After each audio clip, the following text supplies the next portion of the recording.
Hey guys, welcome to another episode of Nihongo Master podcast. I'm your host Azra, and today we are going to look a bit into Japanese traditions.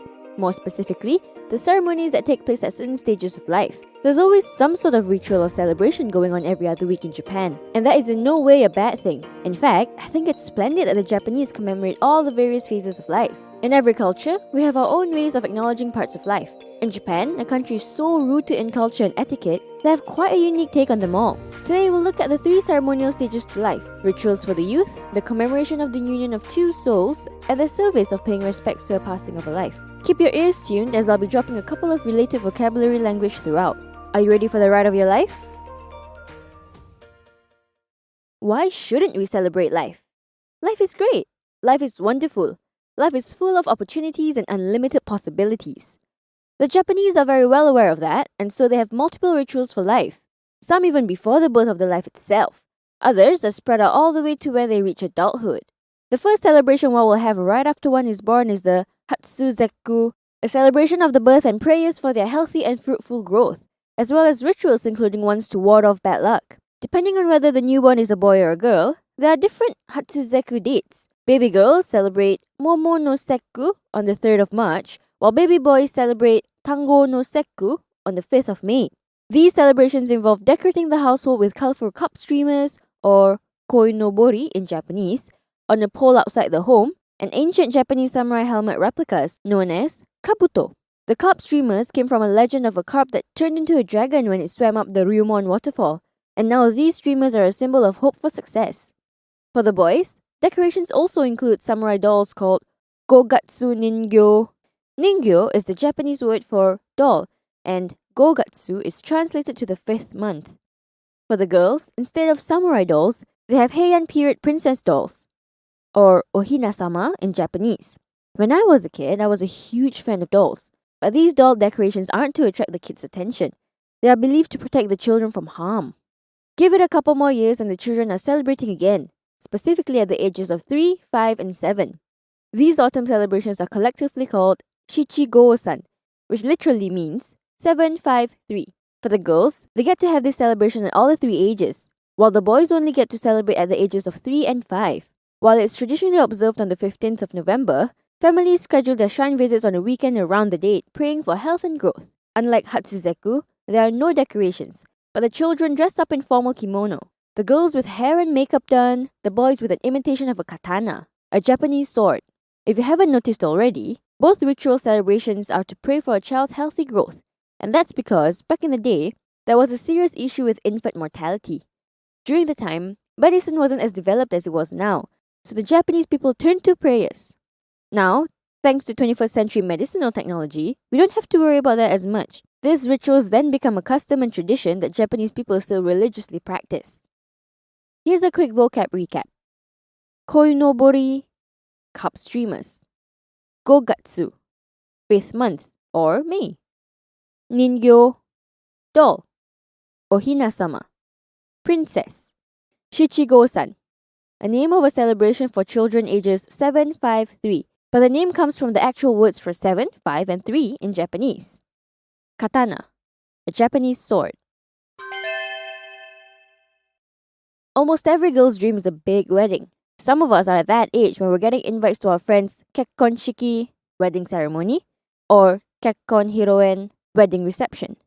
Before I go into a deep pit of self-pity, we're here to talk about the ceremonial union of 2 people in Japan.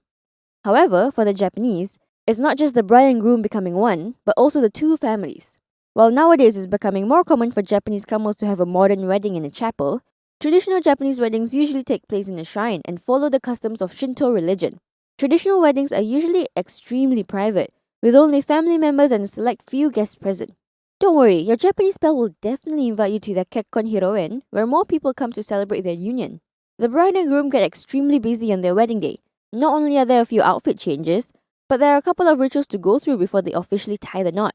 The bride's first outfit usually consists of a white kimono, shiromuku, to symbolize the submission into the new family, with a headwear consisting of a hood called watabushi and a wig called tsunokakushi. All in all, the outfit can weigh up to 20 kilograms. While the bride changes into a few other types of kimono, the groom is only in one outfit throughout, Montsuki Haori Hakama, a kimono set with his family crest on them. Both of them then usually change into a more modern white dress and suit for the reception.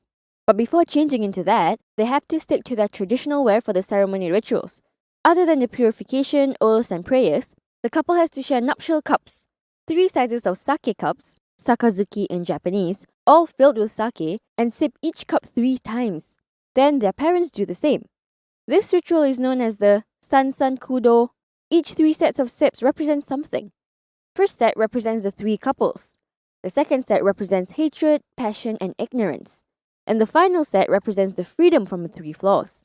It all sounds serious, but we all know that the newlyweds do eventually relax at the end of the day, with a couple of drinks and a much anticipated honeymoon. Now for a quick vocab recap. Kekkon shiki, wedding ceremony. Kekkon hiroen, wedding reception. Both words contain kekkon, which means wedding. To say to marry, it's kekkon suru. Shiromuku, white kimono for the bride.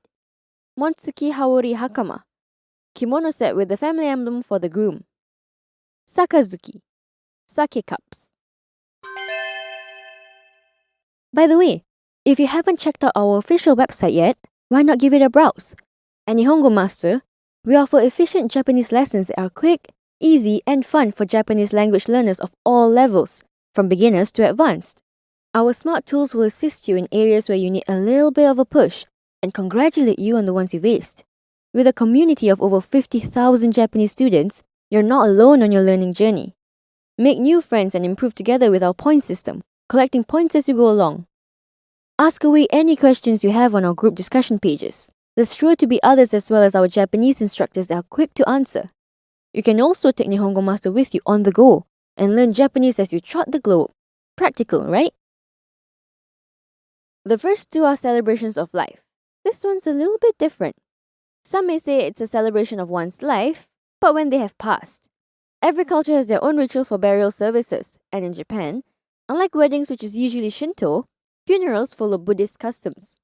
Before anything else, if you're invited to a Japanese funeral, kokubetsu shiki or ososhiki, it probably goes without saying, but be sure to dress in full black. Bring with you juzu or Buddhist prayer beads. And don't forget kōden, which is condolence money for the family of the deceased. There's an unspoken rule that the closer you are to the deceased, the more money you should give. Give odd numbers and definitely avoid the number 4, as the word in Japanese is shi, which also means death.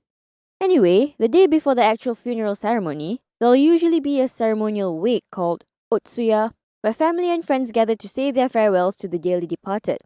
A Buddhist priest will be present to chant a sutra, while the bereaved offer incense. Nowadays, those who can't make it to the funeral go to the wake. There's also the okiyome, where guests eat and drink and talk about the good old times. Wait till you hear the kenpai toast from the deceased household before downing your drink.